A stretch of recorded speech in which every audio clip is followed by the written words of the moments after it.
Jeff Willis, Executive Director of the Coastal Resources Management Council, will be leading tonight's webinar on Shoreline Access 101. As you may know, the CRMC is the agency responsible in Rhode Island for discovering and designating rights of way to the shore. The CRMC realizes how important these sites are in allowing Rhode Island and visitors to access the state's 400-mile coastline and is committed to discovering more of these sites, as well as improving existing access. This presentation will give you an overview of CRMC's process for discovering rights of way and ongoing efforts to improve access to the shore. And with that, Jeff. Thank you, Laura. And thank you, Laura, Monica, and Emily for putting this together. I know the hard work that you put in behind the scenes to get us to this point is well deserved. So thank you very much for setting this up. Thank you all attendees for registering and having the interest to learn more about public rights of ways to the shore in general and the process by which we take to get us even more. And I'll try to explain that. And very much want to welcome any questions that anybody has at the end of the presentation. I think we'll get a lot more information accomplished and forwarded to you all in the Q&A session. Not that this presentation will be boring, but I like Q&As a lot better than I like presentations. First slide, please. Okay, hang on one second. Let me just do my sharing screen thing. Here we go.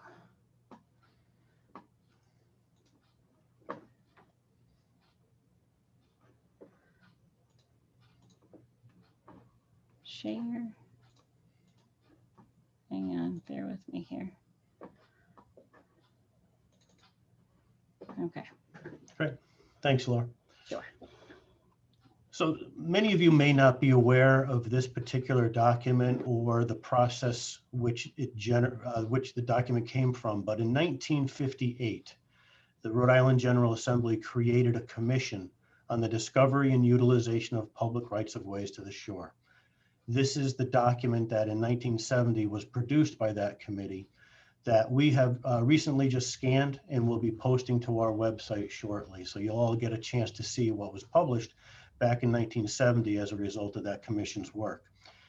At about 10 years later, and in between, that decade in between, the legislature tasked the CRMC and gave us the responsibility to actually carry on a continuing discovery of rights of ways to the shore. So from this document, a lot of work was created by the CRMC, by its council and its standing subcommittee on rights of ways.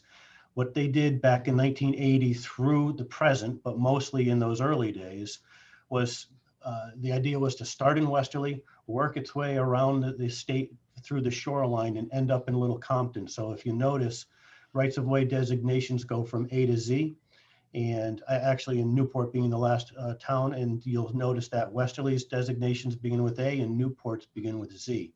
And that was the idea of the designation descriptions back then. So as you can imagine, a lot of the work that was done ahead of that time designated over 222 rights of ways to the shore, and then it kind of stalled. And it stalled over the last decade or so here for primarily due to a lack of funding.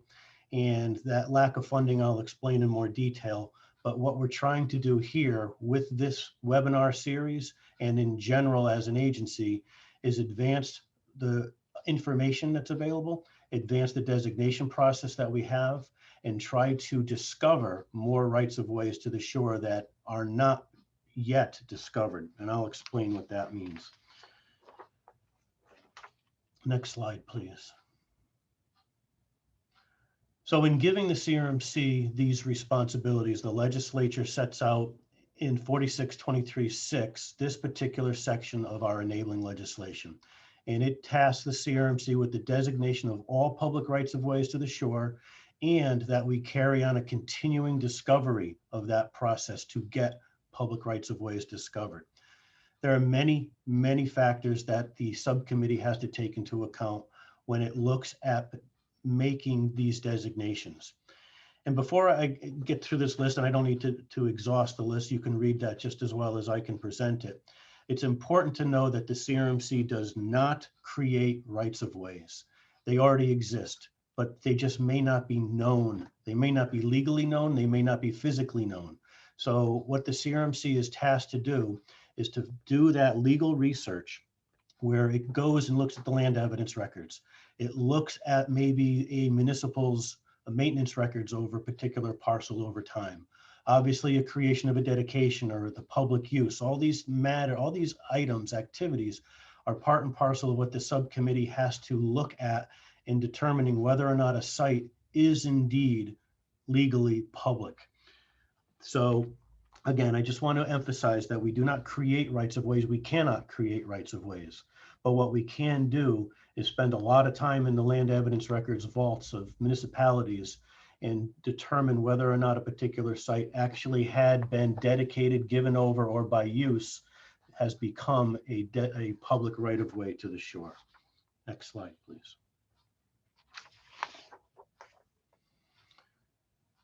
So what's that process? Let me take a little bit of time here on this slide, if you don't mind.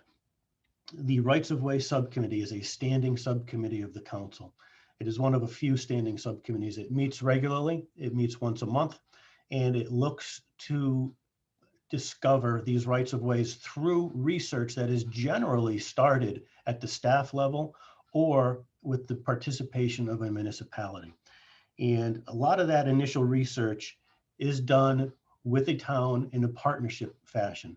Because I mentioned before, back in the 1980s, when the council was given this responsibility, it had a budget, it had staff that could actually go work with legal counsel, sit in a vault, and determine whether or not the legal research was adequate to begin the designation process. That stalled, for lack of a better word. And what we have done recently is work with municipalities primarily through their harbor management plans, but also through their comprehensive plans, to actually go out and begin a listing of potential rights of ways that may exist in that community. It's pretty evident to us that the citizens of a town, through its comp plan and its harbor management plan, have a pretty good idea of where potential rights of ways to the shore are. And we ask that in one of those two documents, and it works very well in the harbor management document, we ask the municipality to generate a list of 1, 2, or 3, or 100 or 200, what they think might be potential sites that could go through the designation process and become rights of ways to the shore. So we've developed this partnership with municipalities, not only at the staff level, not only at the citizens level, i.e. the harbor plan or comp plan, but also with the solicitor. Our legal counsel at CRMC needs to do legal background work on these that citizens can't necessarily generate or have the legal expertise to determine whether or not the evidence exists to begin a designation process. But we do have solicitors at the local level, and our legal counsel and the local solicitor, if we can get the permission of a town council or a city council to offer up their time, the two of them can actually do that legal research that's necessary ahead of any subcommittee process to begin the designation process. And by that, you take the harbor plan list, let's say, and you work through that with the help of the solicitor and our legal counsel, and go through those land evidence records, go through title searches, try to find dedication documents along the way, and whether or not the information exists at that basic legal level to begin a designation process. So that's the partnership that begins the rights of way subcommittee process when it is trying to determine whether or not a particular site could become a right of way. What happens at that point is that when there's enough documentation that legal counsel has determined exists, and in their opinion, the information does support the bringing that information to the subcommittee so that they can begin a evidentiary designation process, that's when our subcommittee really gets involved. A lot of it's behind the scenes with staff, as I mentioned, working with the harbor plan, working with our staff, working with city staff like DPW primarily, or planning staffs, and then the lawyers would get involved. And all of that happens behind the scenes. But when the subcommittee gets involved, they're the ones that takes that research to date and looks at it and agrees or not with the research that was done by the staffs and the legal counsels to actually begin a designation process.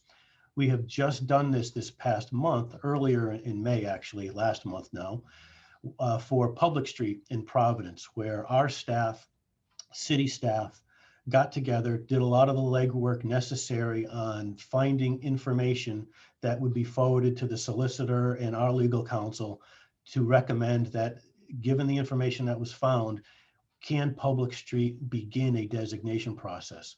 In our May Rights of Way Subcommittee meeting just a couple of weeks ago, we brought that information to the subcommittee. Legal counsel presented it, and in legal counsel's opinion, enough information exists that would allow the subcommittee to begin the evidentiary hearing process. The subcommittee agreed with the staff report, and we will begin these evidentiary hearings on the Public Street right-of-way in Providence. So that, in a nutshell, is what goes on behind the scenes and how information is brought to the subcommittee. But what happens after that? And that's what the hearings bullet is for. The subcommittee would set up a hearing, and I'll use Public Street as an example. Later on this month, we should be able to find a site and a date up in Providence where these hearings can occur. The town in which these rights of ways are going through a designation process, it's important that we hold hearings in those communities so that we can get the local input easily generated from folks that might know that site much better than anybody else. So we hold hearings. The subcommittee actually, in an evidentiary process with the stenographer, takes testimony on whether or not a particular site could be designated as public. That hearing could last a couple of hours, could last a couple of days, it could last a couple of weeks. Generally speaking, there are definitely at least a couple of hours hearings, and sometimes they're over the course of a couple of days. That process, once all the evidence is exhausted through those hearings, the subcommittee deliberates. The subcommittee deliberates based on everything that it's heard to date, all the staff research, all the legal counsel research, all the testimony that was presented, and the subcommittee makes a decision in the form of a recommendation, a written recommendation, on whether or not it can support a right-of-way or the set of right-of-ways that it's looking at for that particular town. That decision gets written up in a recommendation from the subcommittee to the full council. And that recommendation could be just that. We do believe that it's a public right-of-way and should be designated as such, or we don't believe there's enough information at this time to do so. Those would be its two recommendations. There might even be a third type of recommendation where they've asked staff or legal counsel to do some more research. But generally, the recommendations that are forwarded to the full council are either we agree, we believe that there's not enough information at this time. And then that recommendation gets forwarded to the full council, and at one of its monthly, semi-monthly meetings, the full council will deliberate on the subcommittee's recommendation. And they can also take new evidence there, but it has to be brand new evidence that was not available during the subcommittee process. Once that hearing is closed, our full council deliberates again on any new information that was brought up, as well as the subcommittee recommendation, and it makes a decision on whether or not that site is a public right-of-way to the shore. On the assumption that it is, that site is public in perpetuity to the state of Rhode Island and for all the citizens to use. So it's a very weighted decision, very heady decision, not taken lightly, and which is why the subcommittee goes through an exhaustive evidentiary hearing process to make sure it has everything it needs to make a correct or not correct, or not enough information at that time type of decision. Very, very powerful decision here. Next slide, please.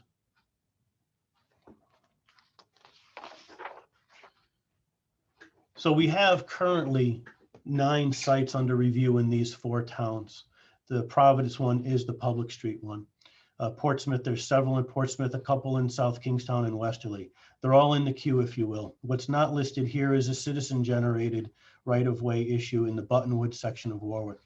And that's an important one to bring up, because not only do we partner with the municipalities in looking for rights of ways and the designation of them, we certainly would accept citizen-generated research. And in the case of the Buttonwoods one, That person did one heck of a job in getting us a lot of the background information that staff would have taken quite a bit of time in doing ourselves. So we very much appreciate that was generated. So that one, while not listed here, is also on the list, or in the queue, I should say, of the subcommittee for sites under designation. And then back in February, the subcommittee actually finalized and forwarded to the full council 3 sites in North Kingstown to become rights of ways, and they have. So Wilson Park, the Town Wharf, and the Allen Harbor Complex were all recommended to be rights of ways, were adopted by our full council as such. And as of February 23rd, there are now 229 rights of ways to the shore in the state of Rhode Island. Next slide, please. So these are just a few of the these are the signs that we have to help folks designate rights of ways to the shore. And I'll explain what the Urban Coastal Greenways one does in a second. But the one on the left, the Shoreline Public Access one, is the one you're almost familiar with. This has been around for a couple decades now. The marker post and sign are fiberglass and pressed wood marker posts that have metal in them to deter the chainsaw approach to getting rid of these marker posts. So we have these, we give them to municipalities to post in exchange for them to maintain them. They are free to municipalities for these shoreline access points. We have successfully given, maybe not 229, but we've given several hundred already to all the municipalities that are willing to accept them and maintain them for us.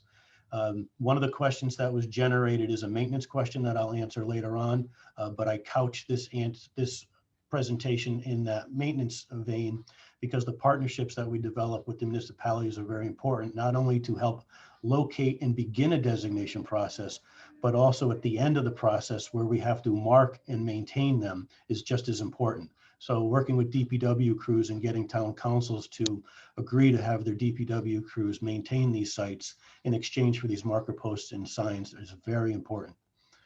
The sign in the middle, a little blurry, apologize for that, is an adopt and access sign. And this one in particular is from the Saltwater Anglers Association. They have been outstanding adopt and access partners. They've adopted several of them. And so we develop a sign for them or for anyone who wants to adopt an access site and get their name on it. And they in turn help DPW keep those sites clean and open and available to the public. So I want to thank the Saltwater Anglers for being that type of adopt and access group. And for those of you that don't know, the Saltwater Anglers are very active in Rhode Island in ensuring that not just these sites are maintained, but all access sites are maintained. For obviously their focus is on fishing, but they do an excellent job of making sure people get to the shore. The sign on the right is our Urban Coastal Greenways sign. And this is a concept that we developed mid 2000s, I believe, 2006, 2007, where we started to see in the economic upturn in that time frame before the 2008 collapse, a lot of downtown urban development being proposed that quite frankly was not addressing access opportunities as well as we thought they should. So we developed a program for the urban environment that looked to apply coastal program policies that quite frankly work well in a suburban or rural environment along the South Coast and in the Little Comptons, if you will, but they really don't apply that well in a downtown area where we're looking at setbacks of 50, 75 or more feet, including naturally vegetated buffers of 100 or 200 feet. They don't work in an urban environment. So we needed a set of regulations that did. And in so doing, we developed the Urban Coastal Greenway policy, where we're looking at greenways along the shore, connecting developments laterally, and trying to encourage these developments to, the closer they might want to get to the water, the more access they have to provide. And the access is in the form of these greenways laterally along the shore, as well as perpendicular access to get to those greenways. It's a very successful program in the urban environment. And while I mentioned the 2008 collapse of the economy, it's regenerating, if you will, and we're getting a lot more of these development applications in the door where the Urban Coastal Greenway process and program is being well received. So we're seeing more and more of these greenways developed. You'll see them in Providence already. You'll see them on the Cranston Providence shoreline. You'll find from Johnson and Wales all the way to the Save the Bay facility at Fields Point is a continuous greenway. So we have, and then we have areas up in Pawtucket on the Seekonk and also in East Providence. You're seeing them in Newport on the west side of Aquidneck Island, and you're actually seeing the concept applied in downtown Westerly too. So it works well to incorporate access opportunities for redevelopment purposes, getting people to the shore and then having them enjoy the shore in these types of environments. It's a very successful program. And if I can show you the next slide, one of the most recent urban coastal greenway successes. This was just this past Thursday. I still have a little sunburn on my head because I forgot to bring a hat. But this is at Kettle Point, where University Orthopedics redeveloped a site, of a Brownsfield site that had a lot of tank farms from the 1960s and 70s that had to be remediated over time. University Orthopedics, along with the developer, embraced the urban coastal greenway process. And this particular pier was part and parcel of connecting one end of that development to the other, and the pier being part of the greenway, if you will. This pier is an old LNG facility pier where a tanker would tie up to it and discharge its liquid natural gas to a pipeline system upland. It was important in our redevelopment review of this project that that pier not go away, that it get rehabilitated and become a public pier. University Orthopedics and the developer embraced that concept. And just yet, like I said, just Thursday, this dedication occurred. So if, it's hard to see, but I asked Laura to put this particular picture in there because this pier looks to the downtown Providence. You can see some of the, I think you can see the Superman building in the middle there. You can see Hospital Trust, I believe. And the point is that it sticks very far out into the Providence River. It's a very long pier. There's a ton of public access opportunities just to get here. But then when you're on the pier, you can fish and enjoy the sights. Industrial Providence to our left, if you will, to the west is a stone's throw away. And to the right, to the east, is a naturally vegetated shoreline in East Providence. And the juxtaposition of the two are outstanding from this pier itself. So this urban coastal greenway project is a very good example of how we can get folks down to the water in an urban environment, as well as our traditional rights of way program where people can get to the shore in that more traditional, less urban environment, if you will. Next slide, please.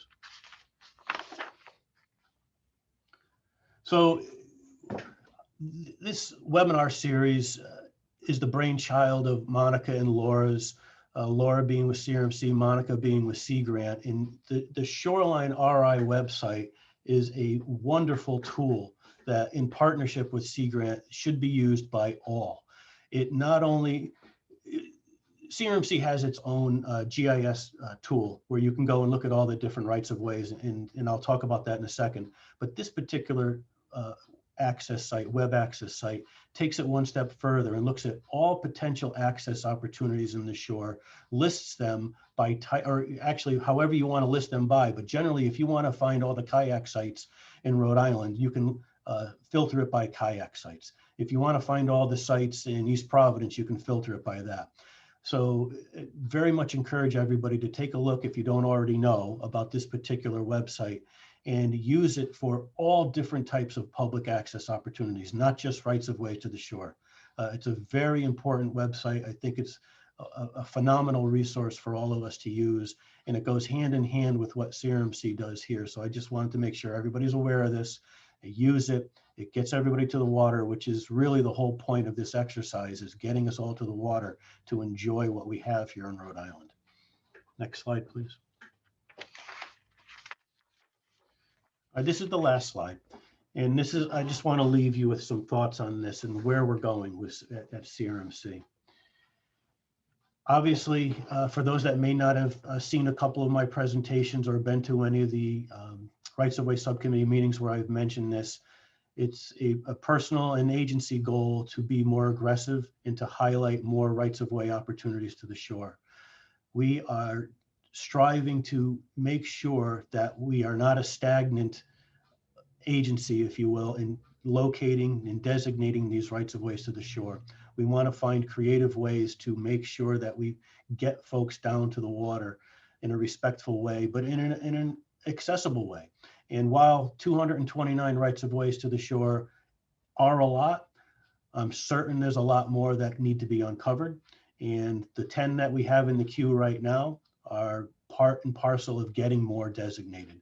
But I want to let everybody know that that's one of the goals of the next year of the subcommittee and the agency, is to be more aggressive and highlight this designation process and find more rights of ways to the shore. Our ultimate goal, one right of way for every mile of shoreline. Our program in its conception identified that Rhode Island has 420 miles of shoreline. So obviously we are looking to designate at least 420 rights of ways. We are more than halfway there, but we can continue to do better and will. This outreach effort is a kickoff, if you will, of a summer series on shoreline access opportunities. We want to do more and will do more. Laura and Monica, Emily are doing a great job in organizing that. But what is CRMC doing to further this effort? And that's what I'll leave you with. I mentioned that we had a budget back in the 1980s that just basically dwindled away to nothing. So we've had to be creative and find ways to fund the rights of way research. And we've done that to a certain degree. We've partnered with municipalities, like I've mentioned. We've partnered with the DPWs on the maintenance side. So we're trying to extract as much as we can out of those that are willing to help us find more rights of ways to the shore. However, the legal side of it is really the most difficult, time-consuming, and costly part of any rights of way designation process. We have to have the legal basis to move forward to get these rights of ways designated. Without it, we don't really stand a chance of having them be upheld should they be contested over time. So that said, we have partnered with Roger Williams University Law School and their fellowship program, which is their third-year law students. Part of the Roger Williams, or I think any law school, graduation requirements for their students is to do a minimum number of hours for pro bono work. In Roger Williams' case, it's 50. 50 hours of pro bono work has to be accomplished for a student to graduate. So we have reached out to the law school in the fellowship program and partnered with them to ask them to help find law students that would be willing to do the legal research necessary that our legal counsel does, that city solicitors do, and help free up those folks' times and give these law students valuable experience and expertise in doing this type of research that would in part be monitored by our legal counsel, because part of the pro bono work has to be mentored and overseen, and our legal counsel is willing to do that.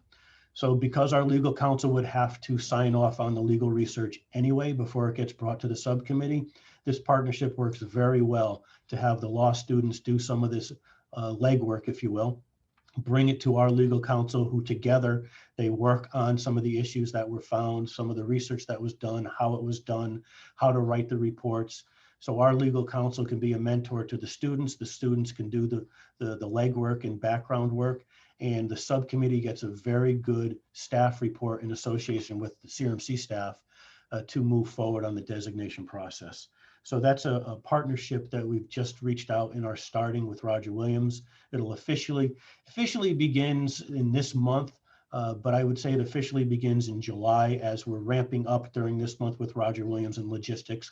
I would say that it officially begins in July as we move forward, but it's a very good partnership and we're very excited about it and moving it forward. So you will see more legal research done in a more timely fashion once we have the law students up and running and participating in the program.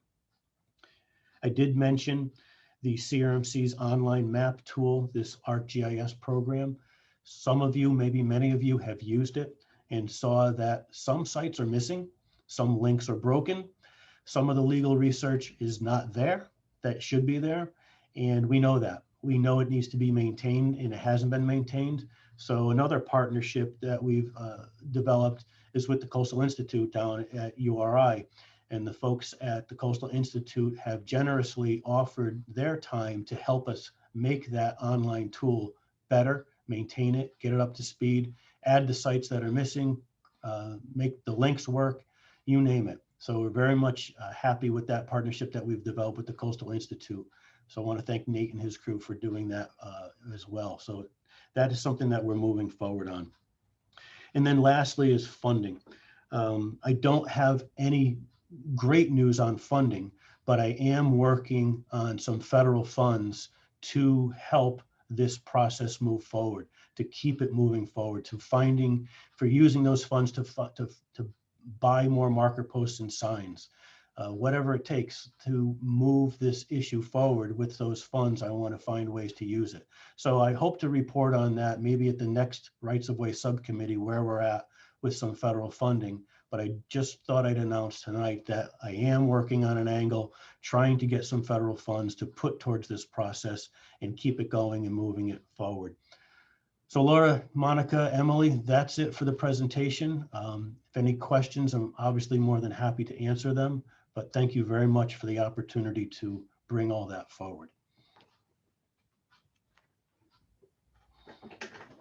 Thank you, Jeff. I'm Monica Allard Cox. I'm the Communications Director for Rhode Island Sea Grant. As Jeff mentioned, we work with CRMC on public rights of way issues, and we maintain that shorelineri.com website.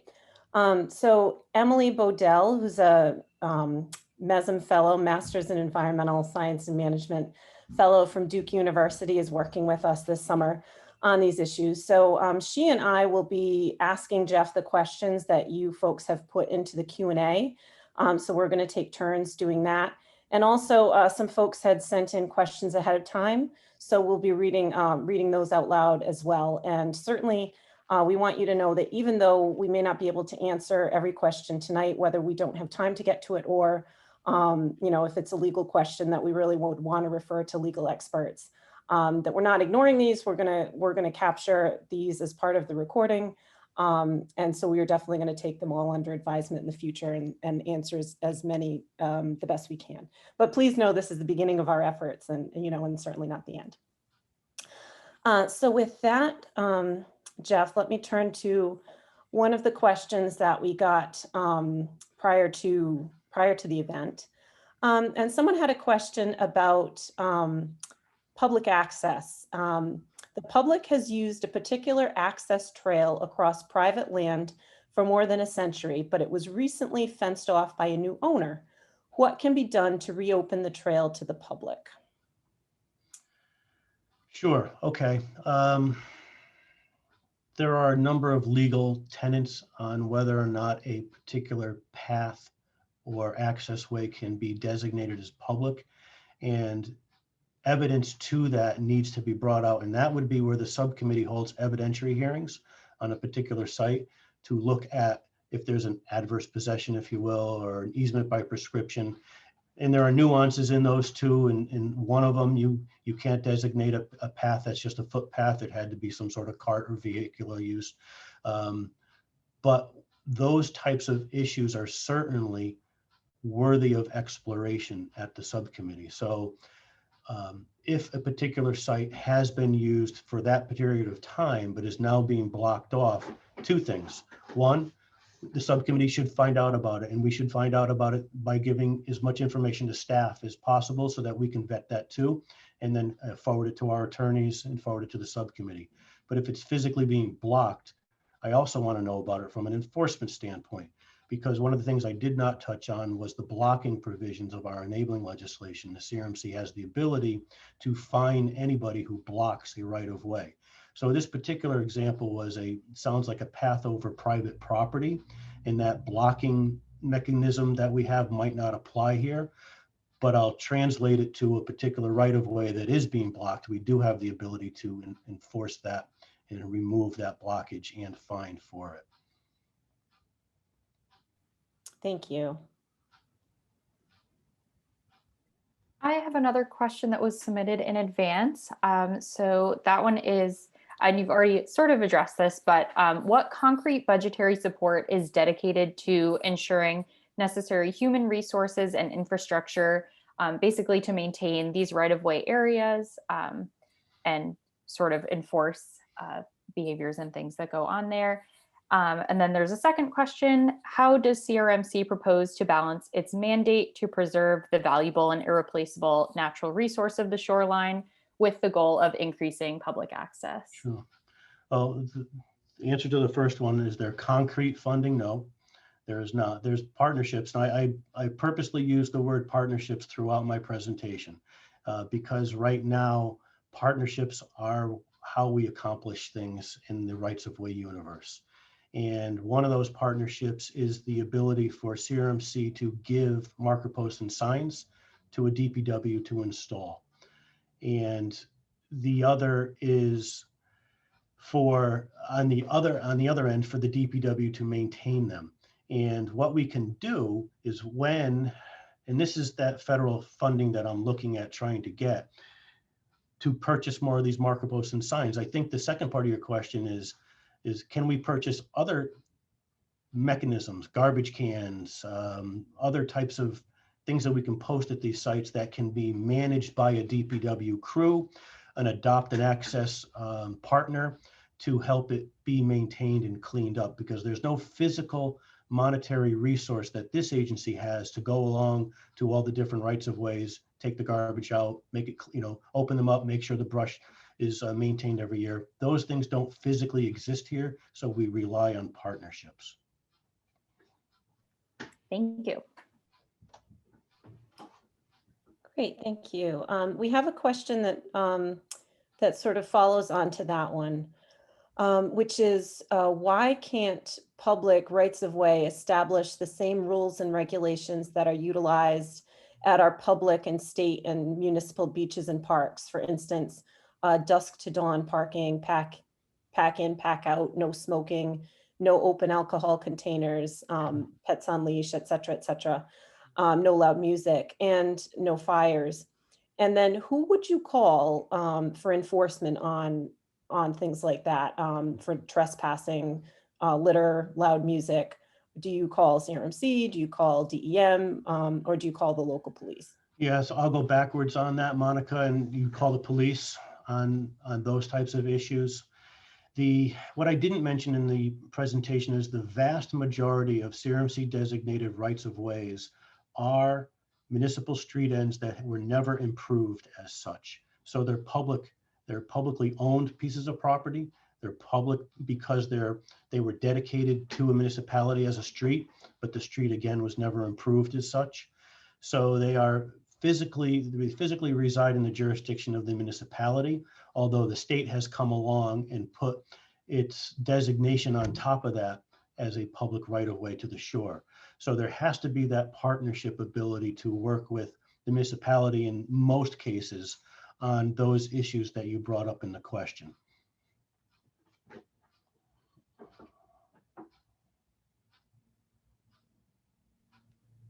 Our next question is it acceptable when walking along the beach to go onto upland property to get around an obstruction that's occurring in mean high water?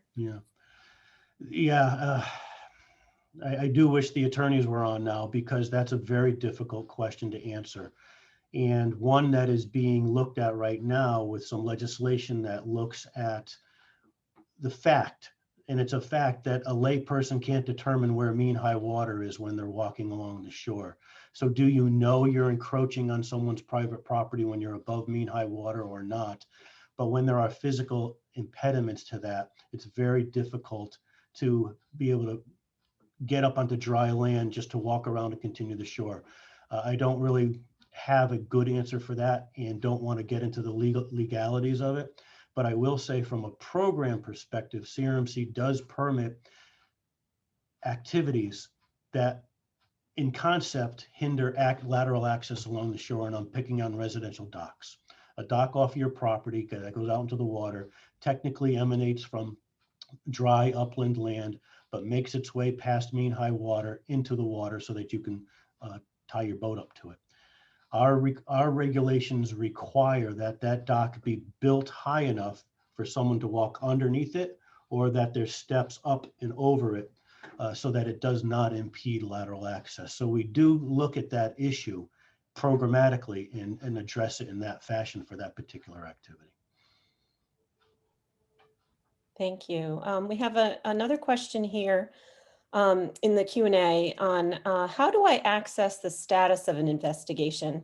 I'm particularly interested in the Spring Avenue extension right-of-way the town of Westerly claims to have asked CRMC to investigate after the Weekapaug Fire District declared it not to be a valid right-of-way.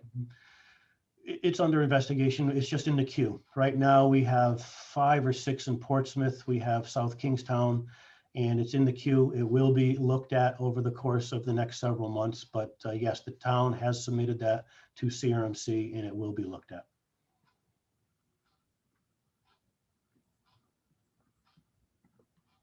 Great. Our next question is also from the Q&A. Where existing rows are not evident in the field, but have been established and are shown on the CRMC GIS-based row map, can they be formalized by a municipality with signage and a path to the beach, or stakes with a fence to outline access to the beach?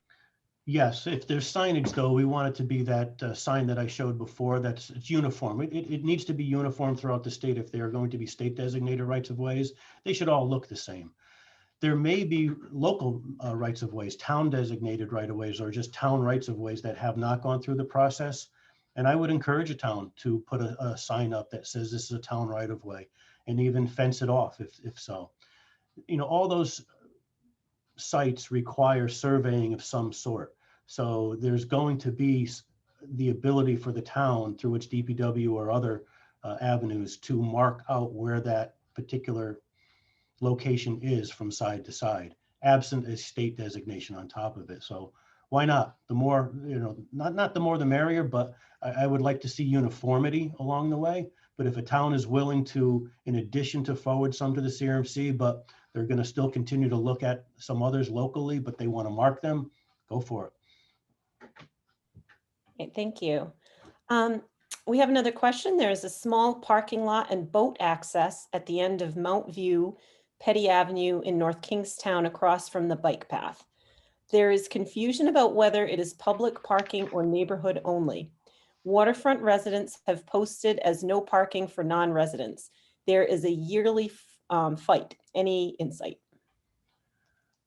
Unfortunately, no, I'm not familiar with that site, and I don't know. I think the first thing we need to do is to look to see who owns that site.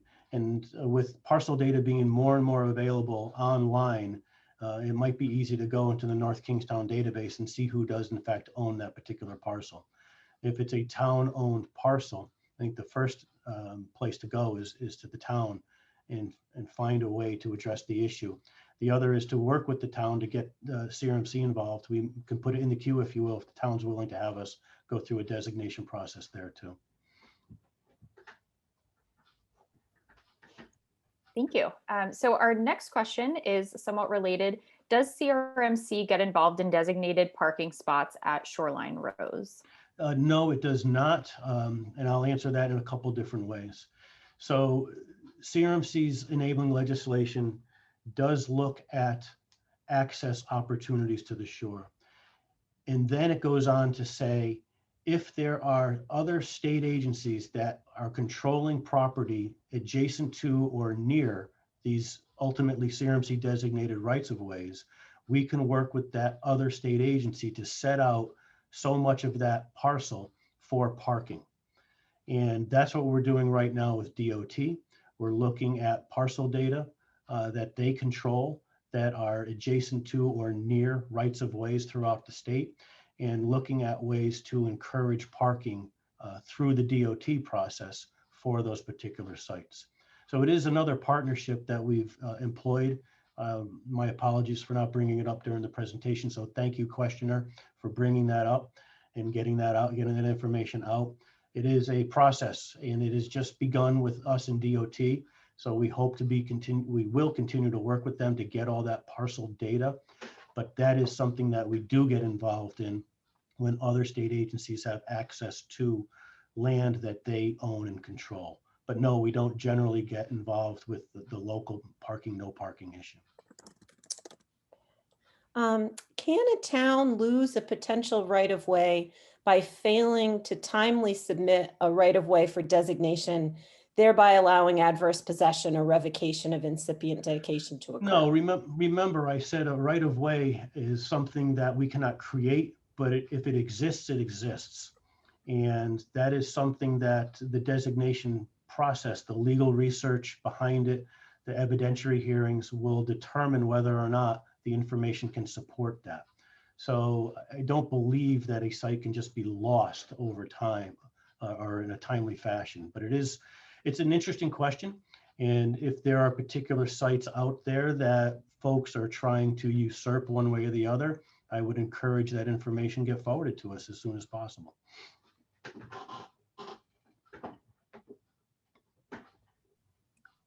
Great. Our next question is, what is the actual process for citizens to submit materials or records in support of a right-of-way? How is that packaged and submitted? Can this happen once a right-of-way is in the queue? Oh, additional information to a right-of-way that we already have? Absolutely.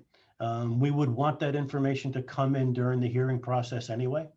So if it comes in early, fine, that's great, not a problem. And if it's not something that we have in the queue and a citizen has, like the Warwick Buttonwoods one that I mentioned, that it could be done in any fashion that that person wants. If they want to put it in a report, they want to put it in an email, they want to put it with photos, with narrative. If they're willing to do that type of work, we're willing to accept it and take a look at it. Thank you. So we have a comment and a question. Someone wanted to tell you it's wonderful to see a proactive stance. How does CRMC plan to deal with encroachment and harassment of public rights of way and beach area by nearby homeowners? Are there penalties for false signage or outright blockage? Yes, signage is an issue that we're dealing with and have been every summer. I don't really need to go into a lot of detail. Everybody probably knows exactly what I'm talking about. And we are very active in ensuring that signs are not intimidating and are accurate, if you will, for lack of a better word. So while signs could be posted, as long as they are not intimidating, as long as they are not purporting to own property they don't, we will ensure that that sign is as accurate as possible as to what it's trying to convey. Again, a lot of signs would say private property from this point 100 feet towards the water. Well, that's not an accurate representation of what's going on. We don't want that sign to be in the wet sand or in the water or attached to a post or some sort of fence. Those are the things that we work on every summer to minimize and eliminate, and are working on that right now. And since I've lost the second part of the question, could you repeat that for me? Oh, blocking, right?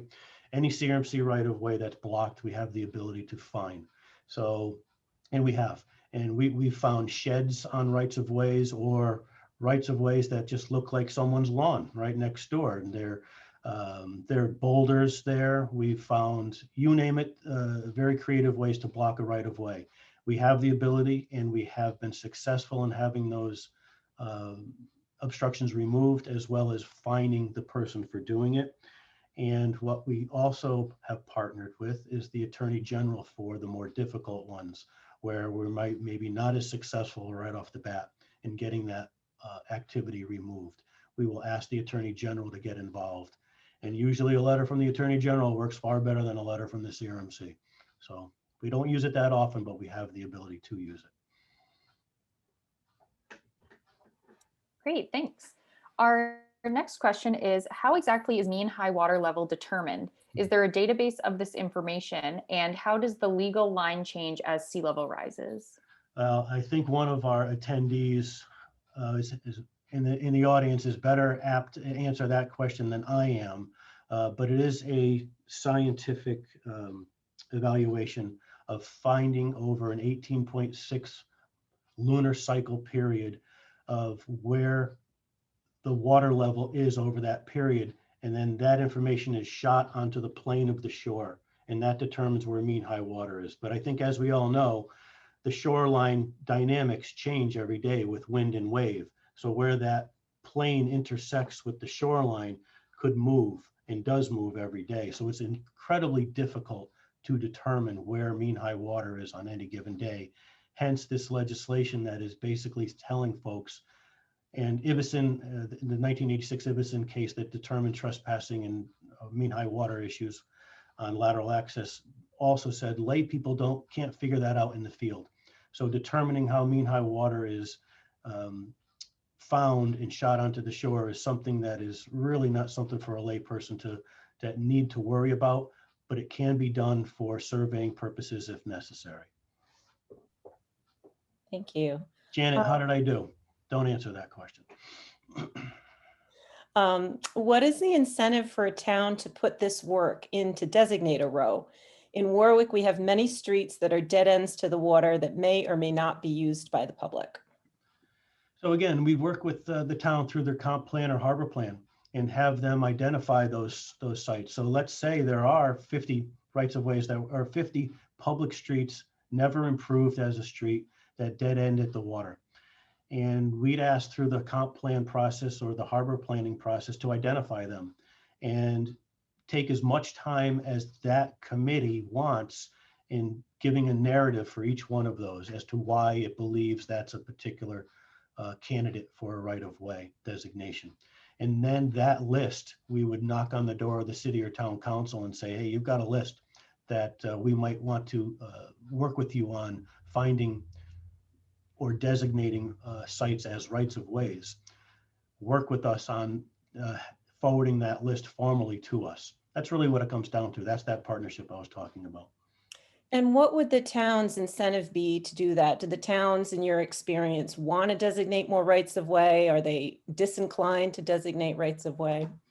I wouldn't say they're disinclined, Monica. I think it mostly comes down to time and effort. Depending on what's going on in that municipality, they might not be able to afford the time and effort of their solicitor to that task. The benefits are clear. I mean, they have an in perpetuity site that is available for perpendicular access to the water in an area that maybe in that particular town there is not a lot of access or traditional access. So, you know, the incentive's there to have opportunities, but it might just come down to logistics and pure effort that the town council just can't afford.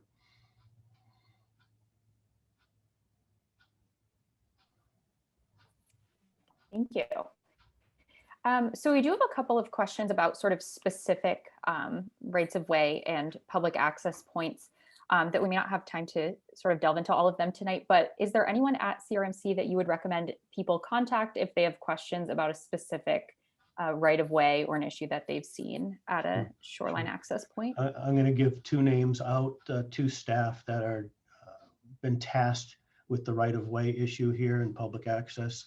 Kevin Cute has been a longtime policy staff that a lot of folks might recognize the name, and Leah Feldman is also a staff that we have working on rights of way issues. So either one of them or both are good contacts here at CRMC on all aspects of right of way and getting us information or getting information out to folks.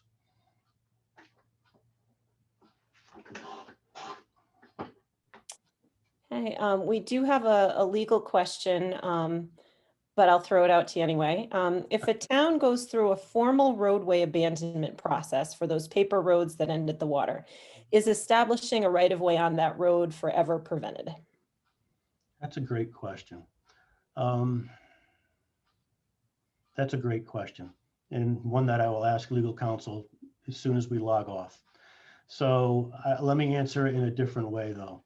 If a CRMC right-of-way has been designated on a municipal street that is now proposed to be abandoned, legislatively, that municipality is required to work with CRMC to replace that right-of-way.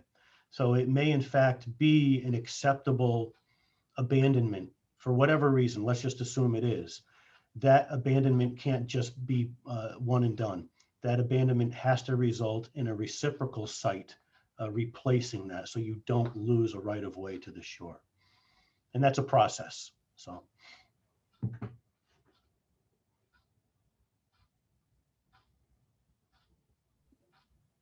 We have one other question that just came in. What can neighbors do if there are a lot of people late at night having parties or fires on the beach? Yeah. Another area. Those are the public health and safety questions that we also get, and those really need to go to the municipalities, police department. Those are public health and safety issues.